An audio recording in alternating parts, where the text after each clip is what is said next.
पूर्व मुख्यमंत्री नीतीश कुमार सिद्धांतवादी राजनेता के रूप में जाने जाते हैं। भारतीय राजनीति में यही उनकी सबसे बड़ी पहचान है। कहते हैं परिस्थितियां चाहे कैसी भी हो, नीतीश कुमार ने कभी अपने सिद्धांतों से समझौता नहीं किया। लेकिन आज के हालात को देखते हुए हर कोई यही कह रहा है कि राजनीति के अंतिम दौर में नीतीश कुमार ने अपना असली पहचान खो दिया है। राजनीति में नीतीश कुमार के शुरुआती दिनों के साथ रहे पूर्व मंत्री शिवानंद तिवारी ने भी अपने सोशल मीडिया पर लंबा लेख लिखकर इस चर्चा को और बल दे दिया है। पहले शिवानंद तिवारी की इस पोस्ट को पढ़िए। एक समय था जब नीतीश कुमार को नरेंद्र मोदी जी के राजनीतिक विकल्प के रूप में देखा जाता था। अब खबरें आ रही हैं कि वे नरेंद्र मोदी के मंत्रिमंडल में शामिल हो सकते हैं। अगर ऐसा होता है तो भारतीय राजनीति का यह सबसे दिलचस्प मोड़ माना जाएगा। नीतीश कुमार हमारे पुराने साथी रहे हैं। कभी कभी हमने साथ साथ राजनीति की थी। उन दिनों कभी देश के राजनीति की चर्चा होती थी तो मजाक मजाक में मैं उनसे कहता था कि यदि तुम देश के प्रधानमंत्री बने तो हमारे जैसा आदमी तुम्हारे मंत्रिमंडल में गृह मंत्री बनने की संभावना देख सकता है। यह केवल मित्रों के बीच होने वाली हल्की फुल्की बातचीत थी।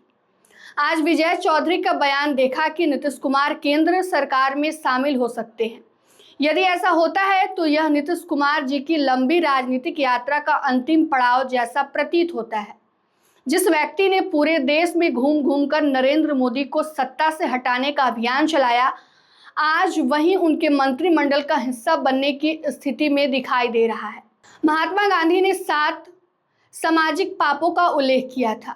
उसमें पहला है सिद्धांतहीन राजनीति। यदि पिछले 15-20 वर्षों की राजनीतिक घटनाक्रम को देखें तो यह परिवर्तन बहुत कुछ सोचने पर मजबूर करता है। एक समय था जब नीतीश कुमार नरेंद्र मोदी के साथ एक मंच पर या पोस्टर में अपनी तस्वीर तक नहीं देखना चाहते थे। भारतीय जनता पार्टी की राष्ट्रीय कार्यकारिणी की बैठक 2010 में पटना में हुई थी। कार्य समिति के सदस्यों को नीतीश जी ने मुख्यमंत्री आवास में भोज का न्योता दिया था। उन दिनों मुख्यमंत्री नरेंद्र मोदी जी भी राष्ट्रीय कार्यकारिणी के सदस्य थे, लेकिन वे भी कम खिलाड़ी नहीं। कुछ दिनों पहले बिहार के कोसी नदी का तटबंध टूट जाने के कारण उस इलाके में प्रलय जैसी स्थिति पैदा हो गई थी।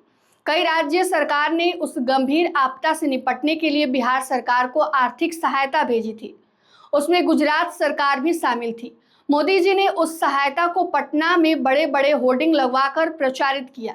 नीतीश जी पिनक गए। उन्होंने गुजरात सरकार की सहायता राशि लौटाने के साथ साथ उसी सांस में राष्ट्रीय कार्यकारिणी की भोज को भी रद्द करने की घोषणा कर दी।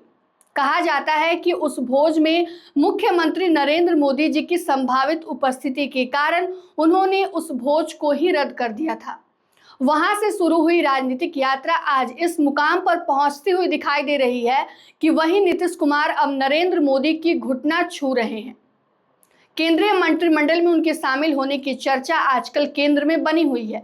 इसलिए यदि ऐसा होता है तो इसे भारतीय राजनीति की एक बड़ी विडंबना भी कहा जा सकता है। हमारे और उनके राजनीतिक मतभेद रहे हैं, लेकिन व्यक्तिगत संबंध हमेशा बने रहे हैं। वे हमारे पुराने मित्र हैं। हम उनके उत्तम स्वास्थ्य की कामना करते हैं।